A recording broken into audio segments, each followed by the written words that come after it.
Let me take you back in time. Season 3 of Friendship is Magic is currently airing on the still afloat Hub Network. MLP fans are patiently waiting for an announcement of Season 4, when out of the blue, Hasbro makes a shocking announcement. Pony and Reel. Debuting in 2013, Equestria Girls is exactly what it says on the tin. Was a pony, now it's a human. There you go. I'm not going to go look up interviews with the marketing team at Hasbro because it's pretty obvious the reason they made this is just to rip off Monster High. And Ever After High, but you know, Mattel had a doll that was purple, they needed a doll that was purple. So what does Hasbro come up with? Yo, put that bag back on! Yeah, these look really ugly. They don't even try to capture the style of the ponies. The eyes kind of do, but when you step back and look at the whole face, they all look gross. The outfits too look really poorly designed. Like, what even is this? Quality of the toys aside, you can't have a new My Little Pony thing without a cartoon, right? In 2013, Friendship is Magic was like the biggest thing in the world.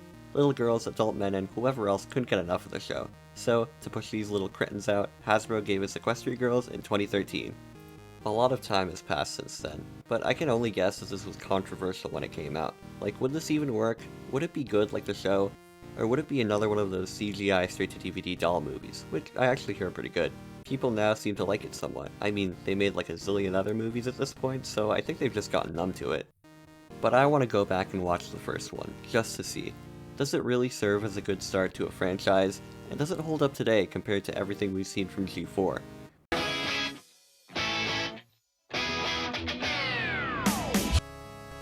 My thoughts regarding the EQG series have kind of been meh since I got back into MLP last summer. The only thing I really associated it with was weird DeviantArt stuff, but when I finished Season 3 I told myself I just had to watch the first one, you know, for nostalgia. So I did, and the only two things I seem to remember from it were 1. The great and powerful Trixie needs some peanut butter crackers, and 2. Get up, get down, if you're gonna come around, we can work together helping Twilight. Looking at it now as someone who's older, I can kind of see some of the stuff that works, but more stuff that just really doesn't. That's a theme in Equestria Girls. There'll be something that's kind of neat, but then it's thrown off by something completely bad. For example, the character designs. For the most part, they did a good job of translating the art style of the pony world into the human characters, with the same size eyes and general face shape. Some people complain about the legs being too long, and yeah, I can see that, but I'll talk about that when I bring up the animation.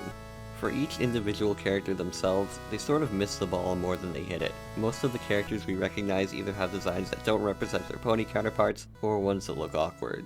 There's no real binary scale or ratio of these two things, it's more of a scatter plot with an X and Y axis. The best out of the main 6 I think is Rarity, because all you need to do for her outfit is put her in whatever people in 2013 consider stylish.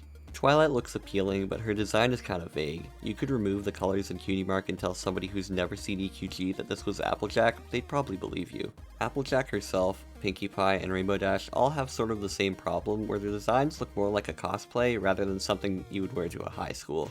And can somebody tell me why they decided that Fluttershy's design would be the one to show the most skin? Don't shy people not like being seen? Sunset Shimmer's human form was built from the ground up for this, and yeah, I can tell, she looks really nice. Celestia and Luna look awful, and I didn't even know this was Curly until I looked it up on the wiki. Zips and Snails look great though. These guys look exactly how I'd imagine them as humans. Also, white Big Mac.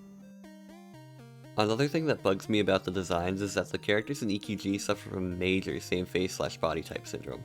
I think they would have benefited from giving some of them a different nose, or maybe making 1 or 2 of them smaller, just so that they aren't 100% the same character model. But all those things I complained about obviously come from a need to make the designs toyetic. And I get that, after all, the point of MLP for a long time was, and still is, to sell toys to little girls. Speaking of aiming EQG towards little girls, the story.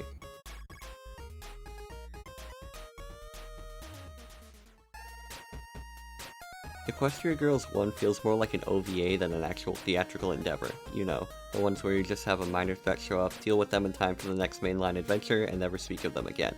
That aforementioned threat is our new villain, Sunset Shimmer. An ex-student of Princess Celestia, Sunset is bent on using Twilight's crown for her own evil plan. How do Twilight and the gang find out about this mysterious new foe, you may ask? Celestia just tells them. Yeah, the setup for the movie is kinda rushed. They barely give us any time to get to know the main 6. Each of them get about 2 lines max to explain their personality. I don't even think Fluttershy got any, actually. Then they set up a mystery with this new unicorn, only to give us all the exposition we need about her a minute later. Once we leave Equestria, we get to the human world where the story actually begins. The rest of the movie essentially feels like a decom, mixed with one of those cartoon character in the real world movies.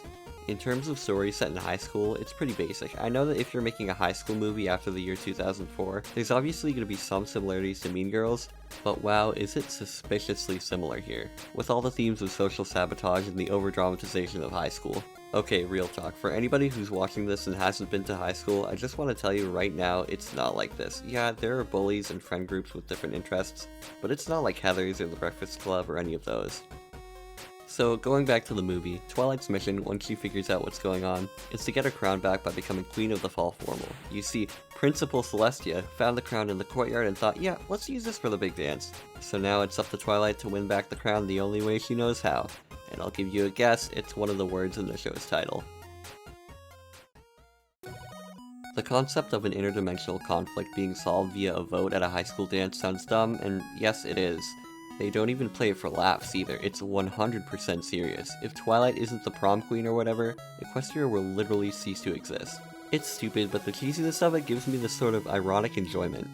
If Equestria Girls 1 had come out around seasons 5 to 9, I guarantee you they'd constantly be winking and nudging to the camera about how dumb the concept is.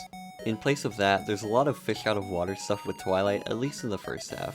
Walking on two legs and getting used to a human body, I get. What I wondered though is if Twilight has ever been to a school. There's so much stuff in Equestria that's modeled after our world, and I doubt that a public high school would be any different. Maybe she just went to a private unicorn school? I don't know. I think at least she would know how things like a yearbook or a trophy case would work. And even a school dance, like they have one in season 9. Sunset is an okay villain. Having a character who's basically Twilight's equivalent to Shadow the Hedgehog is a cool concept. In fact, it's so cool they used it twice. Again, her evil plot does feel kinda lame, just doing Mean Girls prank shenanigans. Oh, and when she wrecks the school dance, they set up that Twilight gets the blame put on her by Sunset, then her name gets cleared in the next scene, so what was the point of that? Sunset wrecking the fall formal already has a payoff, in that by bringing the school together the main six are able to get it up and running again, so why did they have to introduce a non-problem like that?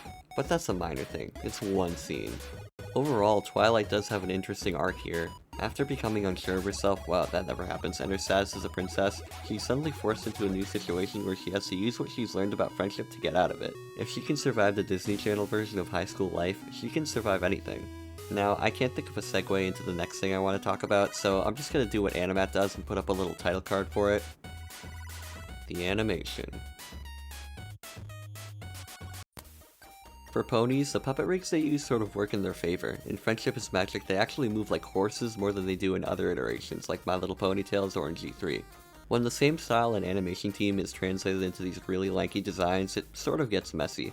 There are a lot of angles where the characters look off, and sometimes they move in super weird ways, like the main six's terrifying run cycle. The one part where the animation shines the most though is the cafeteria song. You can tell this is where they tried the most. Some bits look really fluid, and overall, there are a lot of fun moments. Tunerific Tariq, who you should go watch right now, brings up this thing called musicality in a lot of his videos, and yeah, this is a scene where the characters are literally dancing, but it's still there, not to a meticulous degree, but as I said, this is a scene where they put the most thought into the movie. Like, for example, that the magic of friendship, 1, 2, 3, 4. But why would they put the most thought into this one scene in particular? Because this song is the one that they also use in the commercials. Hasbro, you cheeky little multi-billion-dollar corporation. So we know they tried to make that song as catchy as possible. And it works. It's by far my favorite from this one. For the other songs, they sort of do the Disney's Tarzan thing where you'll have a montage and then you'll just have Phil Collins singing over it, but instead of Phil Collins, it's the main six. They all range from okay to forgettable. They all have this generic pop sound that's the equivalent to Friendship is Magic's mandolin. A close second favorite is This Is Our Big Night. It just screams early 2010s, and you know how I feel about that. A Strange New World is nice, but it does the thing where I can only think of the Friendship is Witchcraft version. The one where they fix the dance is kind of forgettable, and the remix they do of the Friendship is Magic theme is just kind of okay. It's like one of those fan remixes that doesn't really let the original song breathe and just puts random syllables in places, so it sounds like something out of Friday Night Funkin'.